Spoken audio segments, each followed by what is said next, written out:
Today we're talking about the increasing amount of woke advertising you see all around you. This isn't just a razor, this is a razor that is challenging gender stereotypes and taking on the evils of toxic masculinity. This isn't just a shoe, it's Colin Kaepernick's shoe that he exclusively uses to kneel in. And this isn't just liquid disappointment.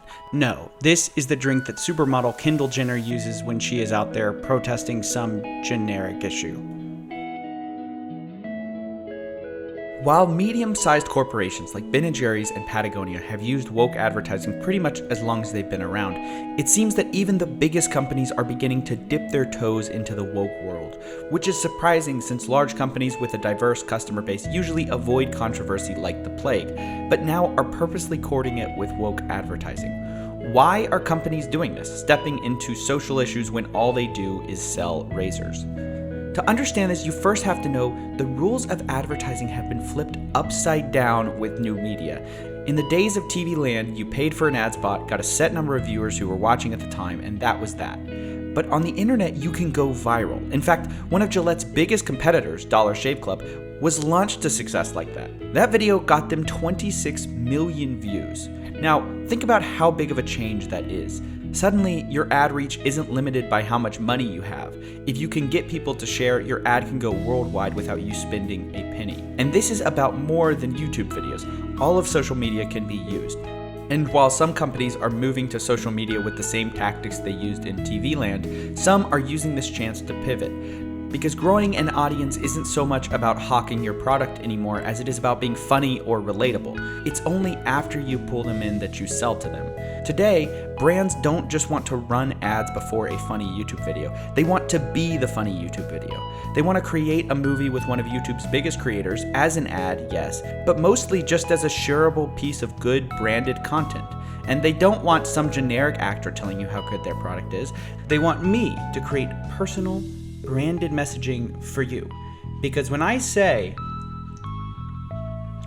how good this is, you know you can trust me.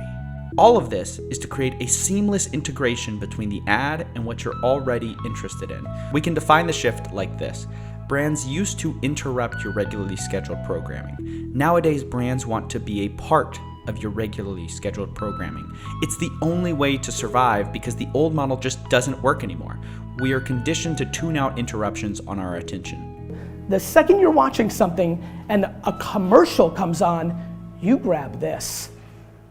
Everybody loves to talk about live sports commercials being this great thing. I don't understand why people don't look at the most basic data, which is the singular biggest lift in Twitter activity is during global sporting events when they go to commercials.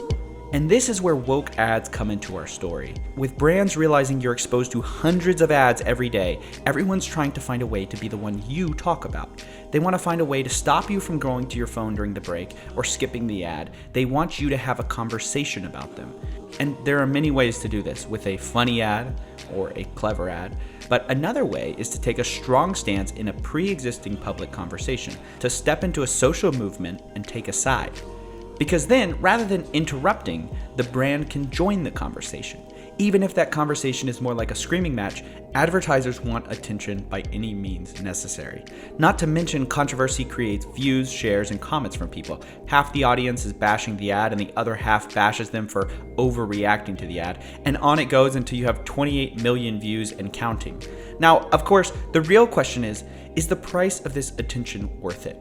Is echoing half your market segment worth angering the other half? Will millennials and iGen resonate with these social justice messages enough to change razors? We haven't seen enough data on this to know how the long-term and short-term effects of woke advertising affect sales, so we have to wait and see. But what we know for certain is that companies are desperate to cut through the noise of other advertisers. For some, this means roasting people on Twitter. For others, it means staking out a social issue and defining yourself around it. Now, as a consumer, I personally find the idea of socio-political razors to be both invasive and a little too Black Mirror-ish.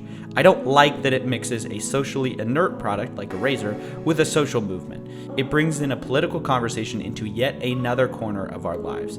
But from a business perspective, it has undeniable potential. Social issues have become increasingly important for businesses as they look for new ways to join the conversation rather than interrupt it.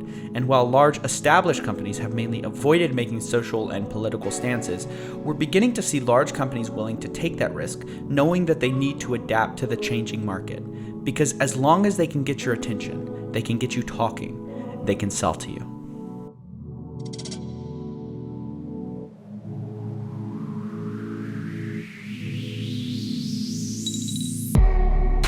Took me out to coffee, but I wanted cream and sugar.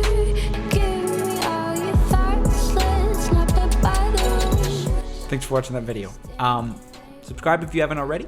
Hit the bell because we've got some amazing videos coming on the trending tab. If you've seen Susan, the CEO of YouTube's most recent post, we've got some responses to that. If you want to see that, if you want to make sure you see that, make sure you hit the bell. The other thing is that, look, this isn't exactly the most original take ever. When I had written it, if you could tell, some of the references were dated. It's because I wrote it early on this year. It's actually coming out around like May. So it was like a 4-month period between when I had originally written it and when like it's actually coming out. So in that time, a lot of people have done takes on this that are very similar to my own. I hadn't seen those at the time of writing. Not that it really matters, but I typically don't like to do stuff that's already been done. And there are people like H Bomber Guy and Sarah Z who have terrific takes on this. And I just wanted to acknowledge those takes exist. I'm not I'm not trying to pretend no one else has talked about this before. So I'll leave their videos in the description as well as a few other takes on this if you're interested. Some of them are political. I don't have political takes on this, but if you want to see those kind of things, the links are down below. The last thing I want to say is not everything is a cynical calculation by these companies. While it may come off that way, and while when you deconstruct it, it can sound like brands are cynically, pursuing social justice messages to get an audience. That's not exactly true. If you go watch, I'll link this below as well, Marc Pritchard's Ad Color Conference, you will see he's the lead advertising guy for P&G, the biggest advertiser in the world. He believes in all of this stuff. I mean, he believes in the message that he's selling. My point in saying that, taking this very businessy look at why people would use woke advertising is just to say, regardless of Marc Pritchard's intentions and other advertisers' intentions for good or for ill, what is for sure is that woke advertising is a force that people are figuring out what to do with. And it should be interesting if we see more Marc Pritchards in the future because that business strategy works, or we see them fall away because it doesn't work. But he has an interesting talk, and so I'll link that as well. Last thing. If you're interested in advertising and you're interested in marketing, anything like that, go watch Gary Vaynerchuk's keynote at Weiden and Kennedy, one of the big commercial advertising groups. He has a great take that I think is essential for the modern era of advertising. So I'll link it below. Sorry, I've given you a lot of homework, but if you're interested in these topics, it's a good place to start. Thanks for watching.